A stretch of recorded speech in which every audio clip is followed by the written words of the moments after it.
స్వామివారి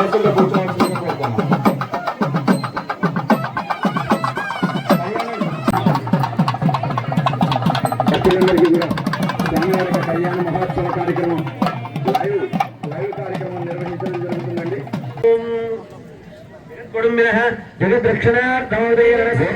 పుస్తకం పంపించండి.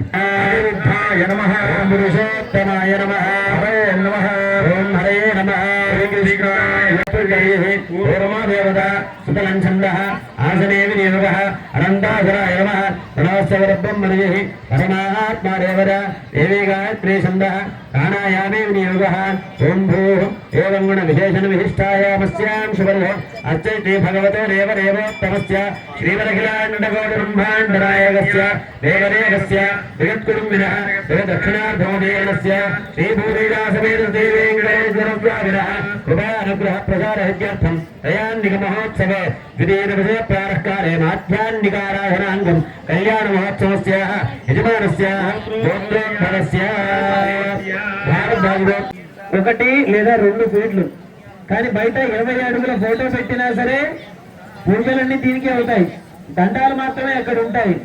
ఎందుకండి అంటే ఆ ఫోటోకి భగవంతుడి శక్తిని గ్రహించేటువంటి సామర్థ్యత లేదు. మరి వేటికి ఉంటాయండి అంటే పంచభూతాల్లో మాత్రమే. ఏంటవి? గాలి, నీరు, నిప్పు, భూమి, ఆకాశం.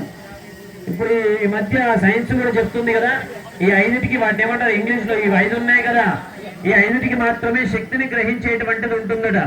కనుక ఈ 5ట్లో ప్రధానమైనటువంటిది నిప్పు. అందుకే మనం ఏం చేస్తామంటే ఏ దేవాలయంలో చేసినా సరే, ఏ దేవాలయంలో కళ్యాణం జరిగినా, పూజ జరిగినా, ఇంకేం జరిగినా హోమం మాత్రం ప్రధానంగా చేస్తాం. భగవంతుడా నీకు ఏదిచ్చినా మళ్ళీ నాకే ఇస్తున్నావు. స్వామికి శుక్రవారం పూట అమ్మవారికి పాయసం ఉండాలండి అని చెప్పి మనం నైవేద్యం పెట్టామనుకోండి, ఊరుకోండి అమ్మవారు ఏమైనా అడిగారా అంటారు, తిరిగి మళ్ళీ మనకే ఇస్తుంది కదా. వెంకటేశ్వర స్వామికి లడ్డు లేదా పులిహోర శనివారం నైవేద్యం పెట్టాలని అంటాం, దేవుడు ఏమన్నా అడిగారా అండి అంటాం, కానీ తినేదేవుడు మళ్ళీ మనమే. దేవుడేం తినడు వాస్తవానికి.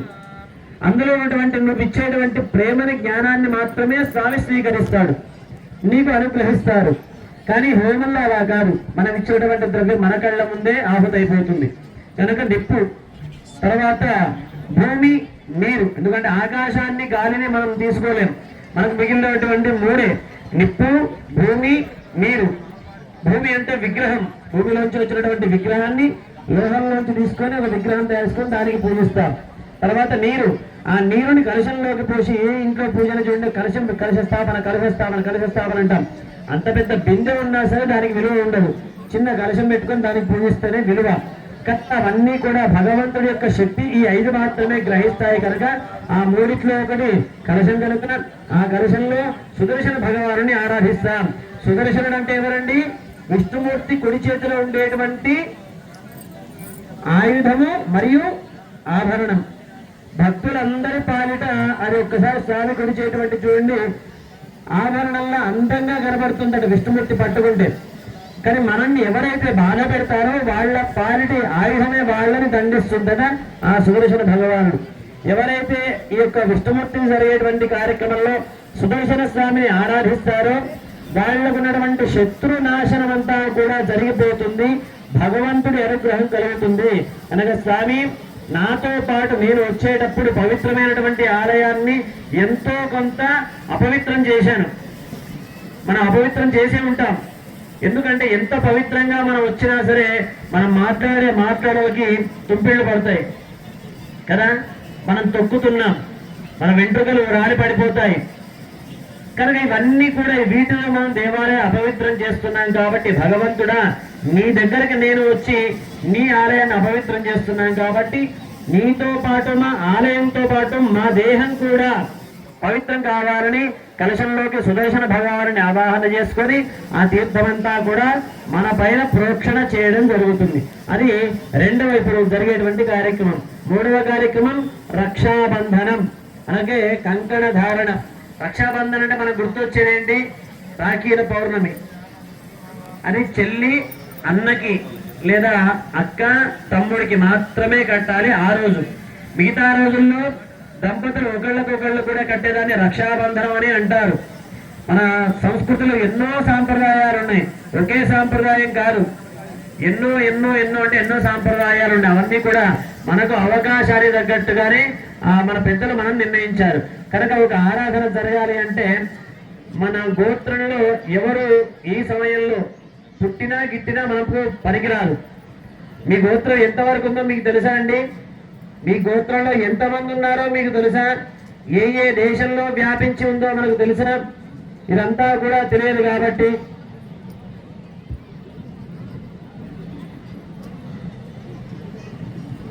ఎవరైనా పుట్టినా మనకు పనికిరాం, ఆ గోత్రంలో ఎవరైనా గిట్టినా మనం పూజకు పనికిరాం. కనుక భగవంతునికి జరిగేటువంటి సేవలు మనం కళ్యాణంలో స్వామితో పాటు మనం కూడా కంకణ ధారణ చేసుకొని ఈ యొక్క కార్యక్రమాన్ని చేస్తే మనకు ఎలాంటి దోషం ఉండదు. కనుక మీ దగ్గర ఉన్నటువంటి కంకణాన్ని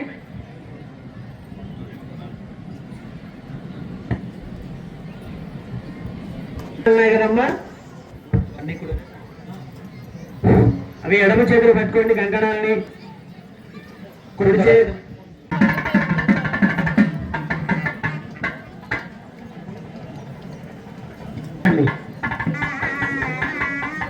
గోవిందా వెంకటరమణ వెంకటరమణ గోవిందా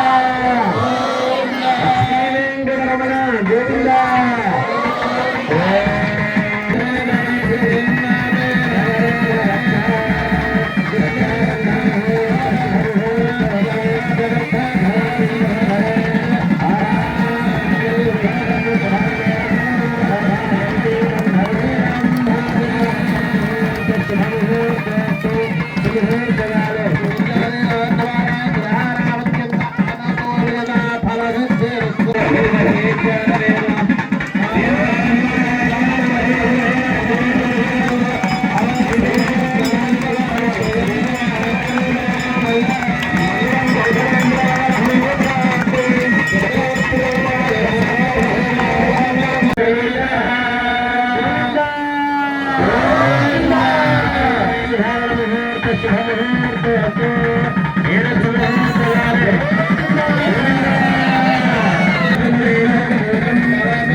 కట్టేసుకోండి అందరూ.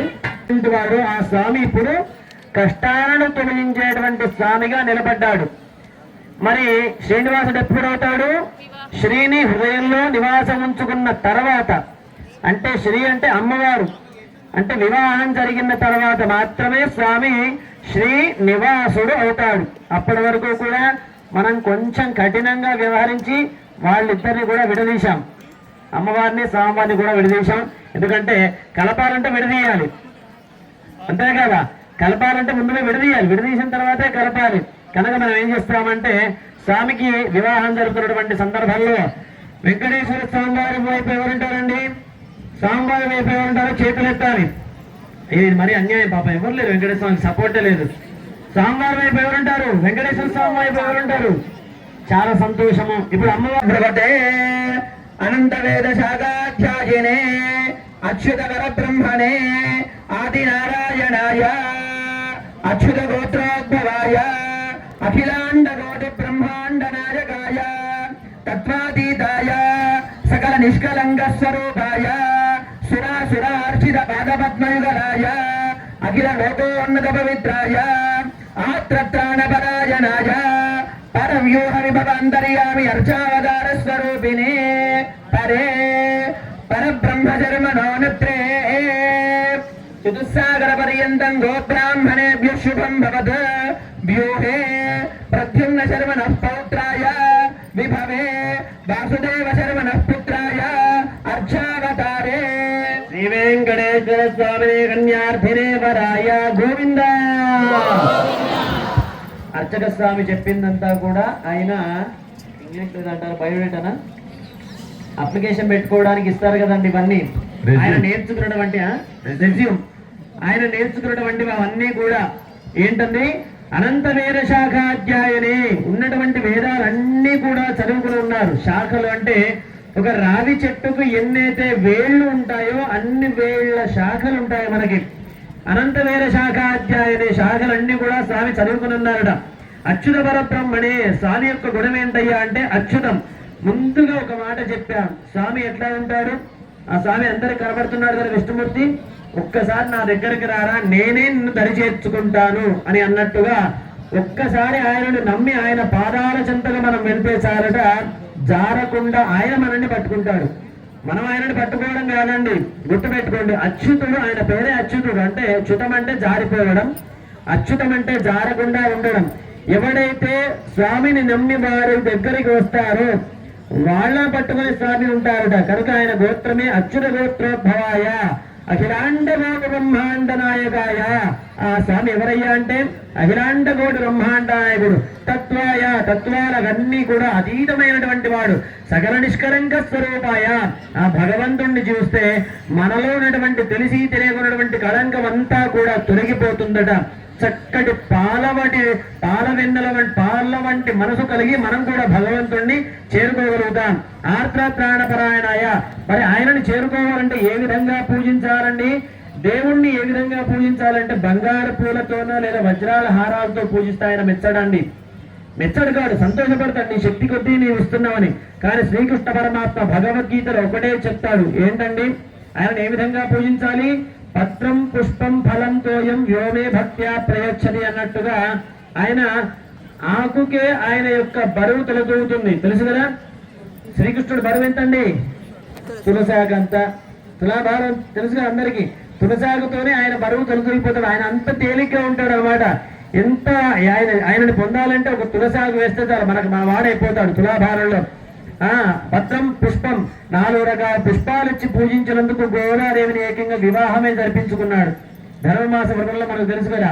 ఫలము 2 రకాల పళ్ళిచ్చినందుకు శబరిమాతకు ఏకంగా మోక్షాన్ని ప్రసాదించాడు. కనుక ఆయన స్వీకరించేది ఏంటయ్యా అంటే నీలో ఉన్నటువంటి భక్తి మాత్రమే స్వీకరిస్తాడు. అందుకే అంటారు ఆర్ద్రత్రాణపరాయణాయ. భగవంతుణ్ణి పూజించేటువంటి వాడు ఏ విధంగా ఉండాలంటే భగవంతుడి కోసం మాత్రమే చేయాలి. మనం వింటుంటాం కదా సాధారణ భాషలో చిత్తశుద్ధి లేని శివ పూజలైనా పాత్రశుద్ధి లేని పాయసం పదేలా అన్నట్టుగా పాయసం వండాలనుకోండి, పాల పాయసం గిన్నె పైన కడగాల లోపల కడగాల? పాలుతోని పాయసం వండాలంటే గిన్నె పైన కడిగితే సరిపోతుందా? లోపల కడగాలి, లేకపోతే పాలు విరిగిపోతాయి, అది విషం అవుతుంది. మనం కూడా లోపల నుంచి భగవంతుణ్ణి పూజించాలట. కనుక ఆర్ద్రత్రాణ పరాయణాయ. ఎవరైతే ఆర్ద్రిగా తనను పూజిస్తారో వాళ్ళకు వెంటనే స్వామి ప్రత్యక్షమవుతాడు. పరవ్యూహంతర్యామి అర్చావతార స్వరూపనే. అలా ఉన్నటువంటి ఆ స్వామి పరంలో వ్యూహంలో విభవంలో అంతటా వ్యాపించి ఉంటాడట. కనుక అంతటా వ్యాపించి ఉండేటువంటి దేవుణ్ణి మనం చూడగలుగుతామా? ఆకాశం అంతా వ్యాపిస్తాడండి. మనం చూడగలుగుతామా? ఆకాశాన్ని మాత్రమే చూడగలుగుతాం, ఆకాశం అంతా చూడలేం. అర్థమైందా? రెండింటికి తేడా ఉంది. ఆకాశాన్ని చూడండి అంటే అలా చూస్తే ఆకాశం కనబడుతుంది, కానీ ఆకాశం మొత్తం కనబడుతుందా మనకు కనబడదు. కనుక మనం ఏం చేసామంటే ఆ స్వామి అంతటా వ్యాపించేటువంటి స్వామి అర్చావతారే. మన కోసం వీలుగా అవకాశం ఉన్నంత వరకు అర్చన చేసుకోవడానికి విధంగా ఆ స్వామి అవతారం దాల్చే అర్చావతారే. పరవ్యోంతర్య నర్చావతార స్వరూపిణి పరే పరబ్రహ్మ శవణప్రే. స్వామివారి యొక్క ముత్తాత గారు పరబ్రహ్మ, ప్రద్యుమ్న శవణ పుత్రాయ. స్వామివారి యొక్క తాతగారు ప్రద్యుమ్నుడు, వాసుదేవ శవణ పుత్రాయ. స్వామివారి యొక్క తండ్రి గారు వాసుదేవుడు. సాక్షాత్ శ్రీ వెంకటేశ్వర స్వామి కన్యార్థిదేవరాయ. అలవైకుంఠంలో ఉన్నటువంటి ఆ స్వామి మన కోసం ఇవరు కలియుగంలో ఉన్నటువంటి తిరుపతిలో వేంచేసి మన కోసం శ్రీనివాసగిరిపై వచ్చి గుళ్ళోంచి ఇక్కడ కళ్యాణ మంటపానికి వచ్చి మన కోసం వేచి నిలబడి ఒక మాట అడుగుతున్నారట, నాయనలారా మీ దగ్గర నేను కన్యార్థిగా వచ్చాను, ఒక కన్య కోసం వెతుకుతూ వచ్చాను, మీ దగ్గర ఎవరైనా ఉన్నారా? ఎవరిని ఉన్నారా మీ దగ్గరైనా ఆడపిల్లలు స్వామికి ఇవ్వడానికి? సందేహపడుతున్నారు. స్వామి నల్లగా ఉంటాడు, ఏమనుకోకండి. సౌభాగ్యగోత్రోద్భవీం విశ్వంబరమాప్రేం రత్నాగర మనఃపౌత్రీం క్షీరార్ణవపుత్రీం సాక్షాత్ శ్రీ మహాలక్ష్మీ స్వరూపిణీం శ్రీదేవి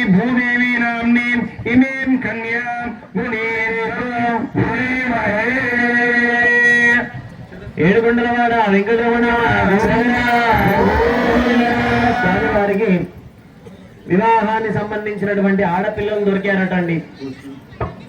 ఎందుకంటే ఇప్పుడు స్వామి చెప్పారు కదా, చతుర్వేద శాఖాధ్యయని అమ్మవారు కూడా చతుర్వేదాలని కూడా పూర్తి చేసుకున్నారట.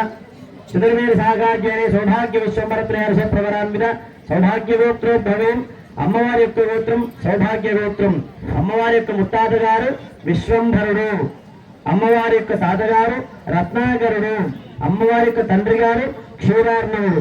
కనుక ఆ స్వామికి మన అమ్మవాళ్ళిద్దరూ కూడా సరిపోతారు అని చెప్పి ఆ భావన. కనుక మీరందరూ కూడా సంతోషిస్తే చప్పట్లు కొడితే వాళ్ళ వివాహాన్ని జరిపించేద్దాం. గోవిందా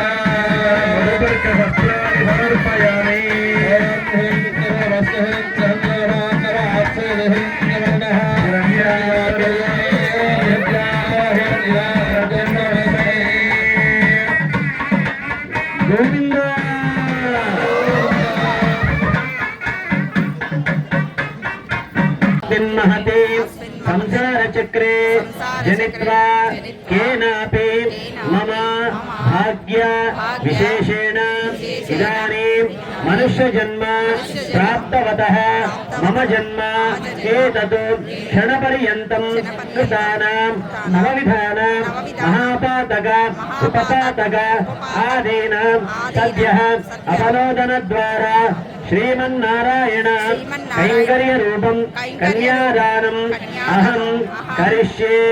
कन्यादान समये गोदान भूदान सुवर्णदान हिरण्यदान सालग्रामदानं श्रीवेंकटेश्वर स्वामिने कन्यादानम् अहं करिष्ये.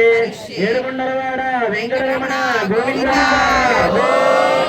అంతా కూడా జీలకర్ర బెల్లం మాంగళ్యధారణ తలంబ్రాలు ఇక 3 గంటలతో కళ్యాణం అంతా పూర్తయిపోతుంది.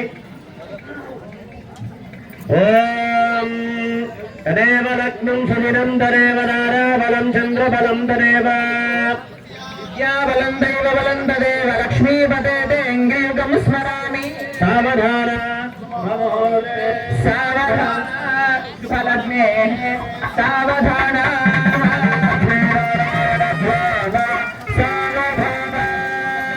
మళ్ళీ ఆపండి. శ్రీకాంత గుజకుంభకుంభవరీరంభోగుణానాం నిధిః పూర్వాచార్య కదంబ సేవిదపద శ్రీపాంచరాత్రాగమః విశ్వక్సేన విభీషణ ప్రవృత్తి భక్తైః సదా సేవిదః భగవాన్ సదా మంగళ.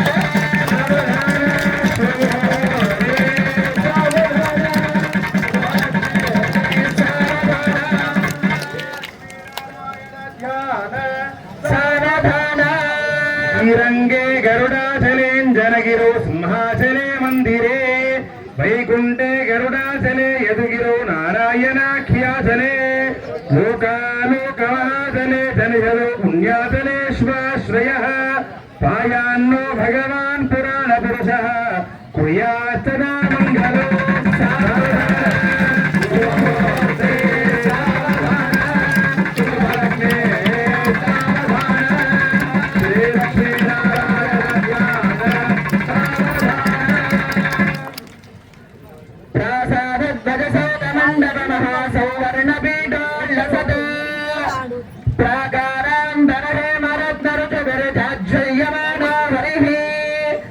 నిత్యం నిత్యమహోత్సవం భవమిదం ఆసంచవక్షోత్సవం సంప్రాప్త భగవాన్ పురాణ పురుషః కుర్యాత్ సదా మంగళ.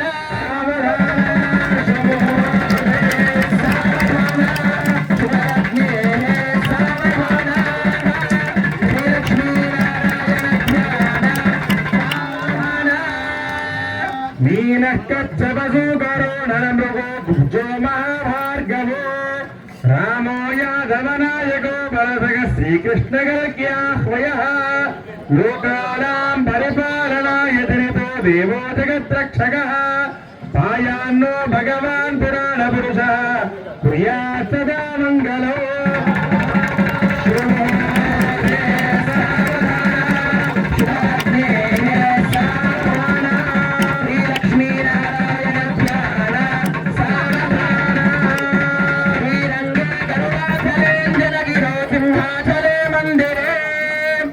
वैकुण्ठे कनकाचले यतगिरौ नारायणाख्याचले लोकालोकमहाचले जनिषदौ पुण्याचले श्वाश्रयः पायान्नो भगवान् पुराणे